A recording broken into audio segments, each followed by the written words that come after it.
Assalamualaikum warahmatullahi wabarakatuh. Selamat siang, selamat malam, dan selamat sore buat para penonton video ini. Sebelumnya perkenalkan diri, saya Didi Permadi dengan NIM 1201909060 dari Program Studi Teknik Industri Institut Teknologi Sumatera. Di sini saya akan menjelaskan presentasi mengenai sensor akselerometer yang merupakan salah satu tugas dari mata kuliah Otomasi Sistem Industri. Berikut anggota kelompok saya yang berjumlahkan 5 orang. Yang pendahuluannya itu salah satu inovasi teknologi terpenting dalam beberapa dekade terakhir ini adalah sensor akselerometer. Sensor ini telah merevolusi berbagai bidang industri seperti teknologi otomotif, teknologi konsumen, hingga teknologi medis berkat kemampuannya untuk mendeteksi percepatan dan arah. Penggunaannya yang luas pada ponsel pintar, alat medis, dan kendaraan otomatis menunjukkan bahwa sensor ini sangat penting dalam memahami pergerakan dan interaksi antara manusia dan teknologi. Sensor akselerometer merupakan pembuka jalan menuju era Internet of Things atau yang disingkat IoT untuk menemukan inovasi baru untuk memperbarui cara kita berinteraksi dengan dunia sekitar. Dengan kemampuannya untuk mengukur perubahan kecepatan dalam 3 dimensi, sensor ini menjadi komponen vital dalam pengembangan teknologi yang memungkinkan objek dan perangkat untuk berkomunikasi secara langsung dan cerdas. Dengan adanya sensor akselerometer, kita telah melihat transformasi signifikan dalam cara kita berinteraksi dengan perangkat dan lingkungan sekitar, membuka potensi untuk perkembangan lebih lanjut dalam bidang seperti kesehatan, transportasi, dan kecerdasan buatan. Apa itu akselerometer? Akselerometer merupakan sensor yang digunakan secara dinamis, yaitu mengukur percepatan atau perubahan kecepatan pada objek bergerak, serta statis, yaitu untuk mengukur percepatan yang disebabkan oleh gravitasi atau inklinasi. Watt. Apa itu akselerometer? Mendeteksi orientasi objek dalam 3 dimensi, mengukur percepatan linear suatu objek, mendeteksi gerakan suatu objek, dan mendeteksi guncangan atau gerakan pada suatu sistem. Where adalah poin mendeteksi langkah penggunaan pada smartwatch, mengatur rotasi tampilan layar smartphone, mendeteksi kecelakaan lalu lintas pada aplikasi GPS, penimbangan pada perangkat drone, stabilitas gambar pada kamera. Itu poin siapa? Akselerometer umumnya terdiri dari rangka sensor transduksi, struktur kristal, blok massa, dan elektroda. Jenis-jenis akselerometer ada 3, yaitu kapasitif, piezoelektrik, dan piezoresistif.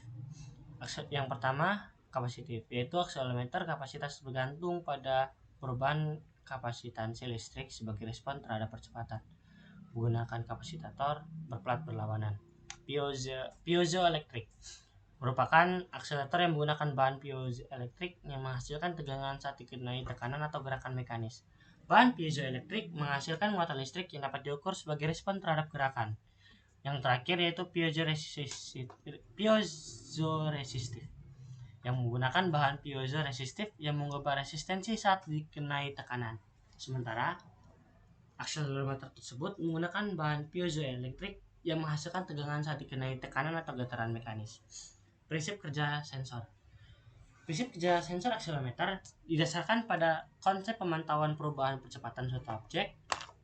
Sensor ini menggunakan teknologi yang berbeda seperti piezoelektrik, kapasitif, atau mikroelektromekanik untuk mendeteksi perubahan kecepatan relatif antara sensor dan objek yang diamati. Ketika objek mengalami percepatan atau perubahan kecepatan, sensor akselerometer akan menghasilkan sinyal listrik yang sebanding dengan besarnya kecepatan tersebut. Dalam prinsip kerja sensor tersebut, terdapat 3 sumbu dimensi pada sensor akselerometer, diantaranya adalah sumbu X, sumbu Y, dan sumbu Z. Komponen sensor.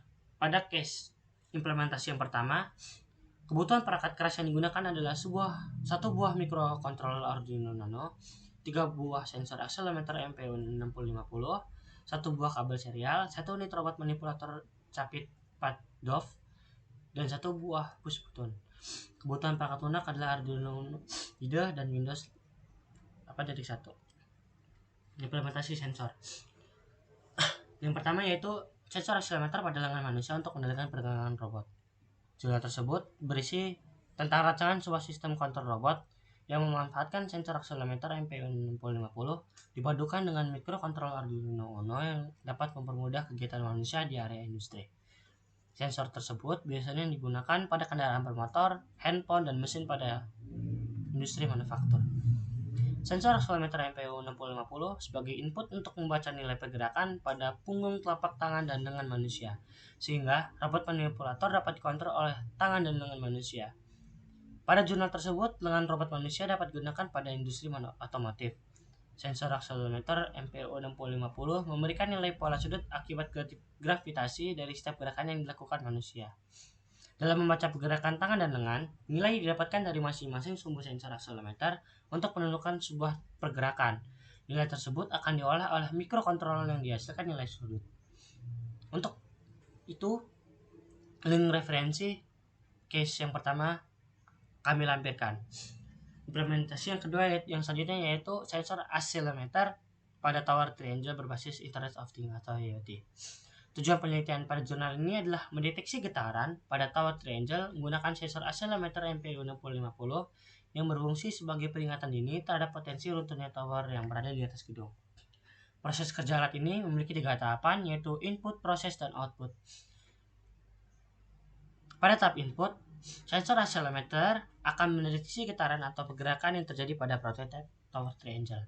Kemudian, pada tahap proses, microcontroller ESP32 akan mengolah data yang didapatkan oleh sensor MPU 6050 menggunakan pengondisian yang telah diprogram sebelumnya dan telah disesuaikan dengan batasan getaran, pergerakan, atau kemiringan yang telah terjadi pada prototipe tower yang nantinya akan terhubung ke IoT menggunakan aplikasi Blink.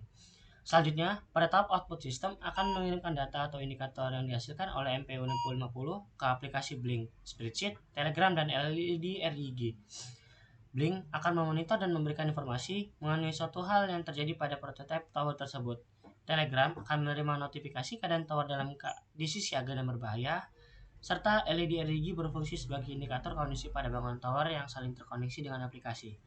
Notifikasi yang diterima oleh Telegram nantinya sebagai output dari data yang didapatkan oleh sensor MPU 6050 yang sebelumnya diproses oleh microcontroller ESP32, dan data yang dikirim melalui Telegram memiliki 3 kondisi, yaitu aman, siaga, dan bahaya. Jadi kelebihan dan kekurangan sensor adalah kelebihan yaitu interaktivitas tinggi, respon cepat, pemasangan dan integrasi yang mudah, dan biaya yang efektif. Serta kekurangan sensor tersebut yaitu terbatas pada percepatan linear, isu noise dan getaran, kebutuhan kalibrasi, dan pengaruh suhu dan lingkungan.